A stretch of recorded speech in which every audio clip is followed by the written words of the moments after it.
Hi hello ನಮಸ್ಕಾರ ಎಲ್ರಿಗೂ. ನಾನಿವತ್ತು ತಿಂಡಿಗೆ ಮೊಟ್ಟೆ ಪಲ್ಯ ಮತ್ತು ಚಪಾತಿನ ಮಾಡ್ಕೊಂಡಿದ್ದೆ. ಆದರೆ ಇದರಲ್ಲಿ ಏನು ವಿಶೇಷ ಅಂತ ಯೋಚನೆ ಮಾಡ್ತಿದ್ದೀರಾ? ನಾನಿವತ್ತು ಮೊಟ್ಟೆ ಪಲ್ಯಕ್ಕೆ ಈ ಥರ ಸ್ಪ್ರಿಂಗ್ ಆನಿಯನ್ನ ಬಳಸ್ಕೊಂಡು ಮೊಟ್ಟೆ ಪಲ್ಯನ ಮಾಡ್ಕೊತಾ ಇದ್ದೀನಿ. ಸಾಮಾನ್ಯವಾಗಿ ಹಳ್ಳಿ ಕಡೆ ಎಲ್ಲ ನುಗ್ಗೆ ಸೊಪ್ಪನ್ನ ಬಳಸ್ಕೊಂಡು ಮೊಟ್ಟೆ ಪಲ್ಯನ ಮಾಡ್ಕೊತಾರೆ. ಆದರೆ ಸಿಟಿಯಲ್ಲಿರೋರು ನುಗ್ಗೆ ಸೊಪ್ಪನ್ನ ಎಲ್ಲಿ ಅಂತ ಹುಡ್ಕೊಂಡು ಹೋಗೋಕ್ಕಾಗುತ್ತೆ. ಆದರೆ ನುಗ್ಗೆ ಸೊಪ್ಪನ್ನ ಬಳಸಿ ಮಾಡಿದಾಗ ಎಷ್ಟು ರುಚಿಯಾಗಿರುತ್ತೋ ಅಷ್ಟೇ ರುಚಿಯಾಗಿ ಈ ಸ್ಪ್ರಿಂಗ್ ಆನಿಯನ್ನ ಬಳಸ್ಕೊಂಡು ಮೊಟ್ಟೆ ಪಲ್ಯನ ಮಾಡ್ಕೊಂಡೋಗ್ಲೂ ಕೂಡ ಅಷ್ಟೇ ರುಚಿಯಾಗಿ ಬರುತ್ತೆ.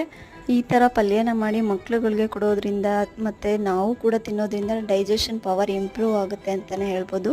ಮಾಡೋದು ಹೇಗೆ ಅಂತ ಹೇಳಿದ್ರೆ, ಎಣ್ಣೆ ಬಿಸಿ ಆದಮೇಲೆ ಸಣ್ಣ ಸಣ್ಣದಾಗಿ ಕಟ್ ಮಾಡ್ಕೊಂಡಿರೋಂಥ ಈರುಳ್ಳಿನ ಸೇರಿಸ್ಕೊಂಡು ಸ್ವಲ್ಪ ಕಲರ್ ಚೇಂಜ್ ಆದಮೇಲೆ ಸ್ಪ್ರಿಂಗ್ ಆನಿಯನ್ ಹಾಕಿ ಸ್ವಲ್ಪ ಬಾಡಿಸ್ಕೋಬೇಕು.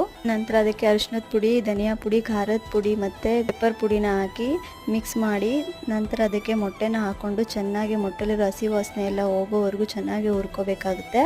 ಇದೇ ಥರ ಹೆಚ್ಚಿನ ರೆಸಿಪಿಗೋಸ್ಕರ ನನ್ನ ಅಕೌಂಟ್ನ ಫಾಲೋ ಮಾಡಿ ಮತ್ತು ಯೂಟ್ಯೂಬ್ನಲ್ಲಿ ಚೆಕ್